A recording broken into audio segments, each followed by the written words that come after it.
Every day, I find myself screaming at one of my devices.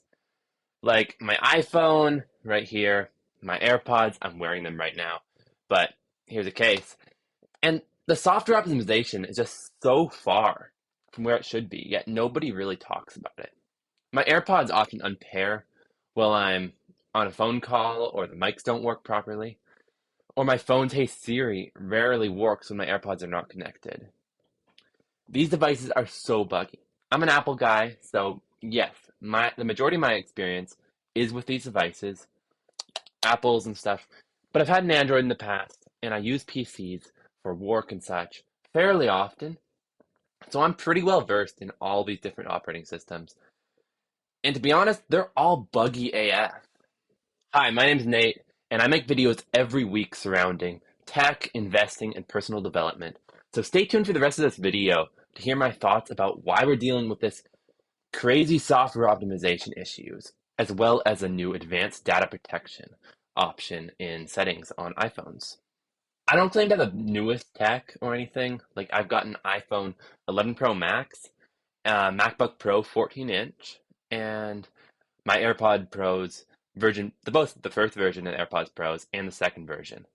So they're not necessarily the newest devices, but they aren't the oldest either. My Android experience is probably worse. I've had a budget One Plus in the past, about a year and a half ago, for only 2 months in the summer of 2021. And I also used a Samsung Tab S6 for a while.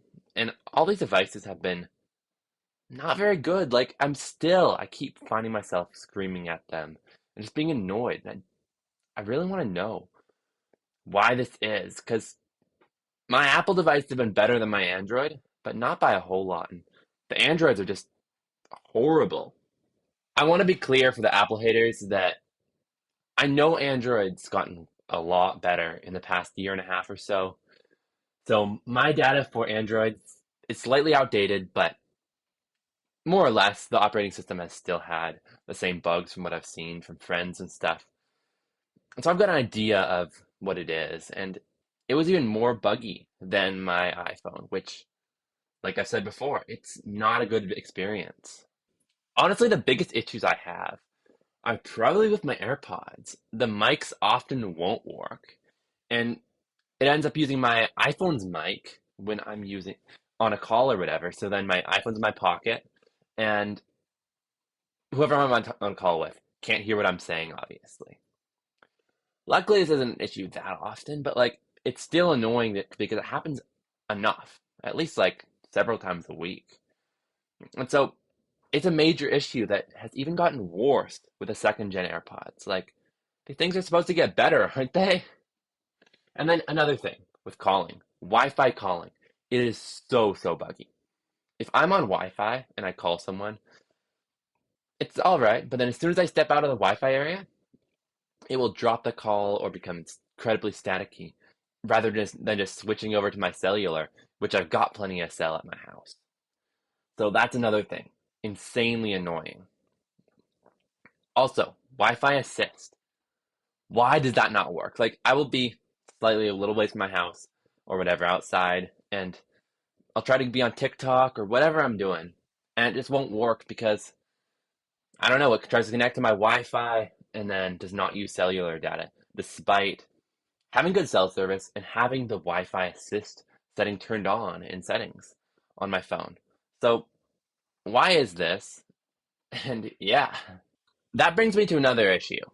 Cell service. Why is it so spotty and slow?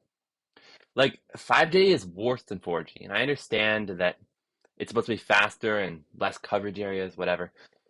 But it's often slower than 4G. I know my phone doesn't have 5G, but my brother's does. He's got a 14 Pro Max, and it's usually slower and a hell of a lot less reliable than 4G. It was just a marketing technique, and I'd like some more from these tech companies. That's enough of a rant for today, but the question on my mind is why? I've done a little bit of research and haven't come up with a whole lot of info, so I'll have to go with my intuitions. Back in 2018 or 2019 or so, these issues were not issues. Back then, phones and other devices were just simple, like even the lock screen, for example, on iPhones. It just was generic and it worked. I prefer that lock screen, but now we've got home screen widgets and all the other things that just complicate these operating systems and make it so it's so much harder for these tech developers to get things right. They weren't always on displays and all the other things.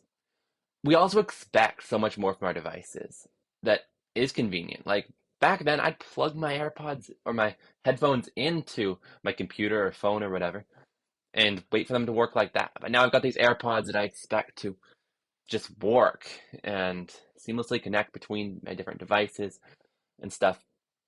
So yes, we do expect more. And even things like the adaptive transparency mode on these new AirPods, the second gen Pros, is a lot probably. Like I'm no tech developer, but it's probably a lot harder to get, just these simple things.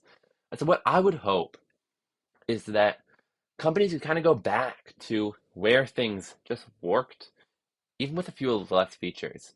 If I got to connect my AirPods to my device, that would be all right. But I don't even think they'd have to deal with that. They could just get some things like those widgets I was talking about, everything else that makes our devices so much more complicated, and every software update more complicated.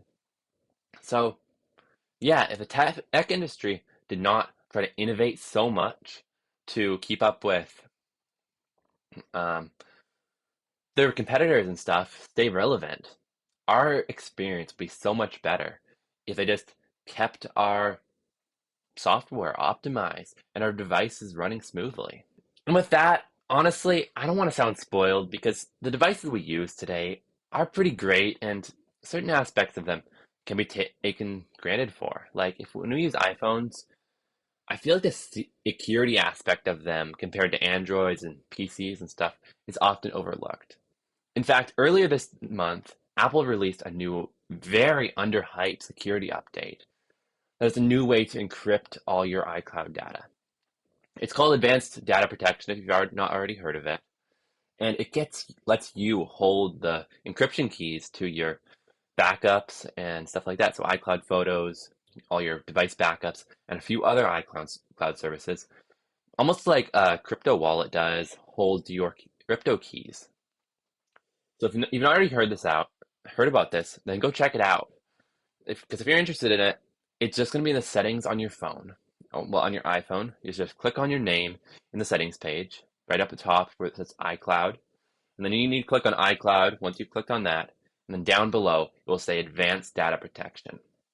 You got to toggle this switch on, but there are a few steps you need to go through first. First, you need to either get a recovery contact or copy the security code, either way, like the encryption code. I did both and then just store that alongside my cold stored codes and such for my crypto wallet. If you do this, then you'll have complete security on your iCloud, which I really appreciate since I don't do any shady stuff with the government, but I like it to just be that I've got control of my devices. And I'm imagining if you're like me, then you probably do too. So make sure you go do this because it's a very underhyped feature, but it's not enabled by default, which kind of sucks, but it's understandable since it's like this. Thank you so much for making it to the end of this video. Please consider subscribing to my channel for more content like this.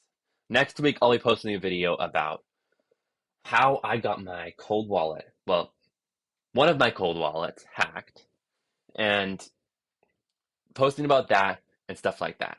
So make sure you subscribe for more content like that. Thank you so much for watching, and I will see you next week.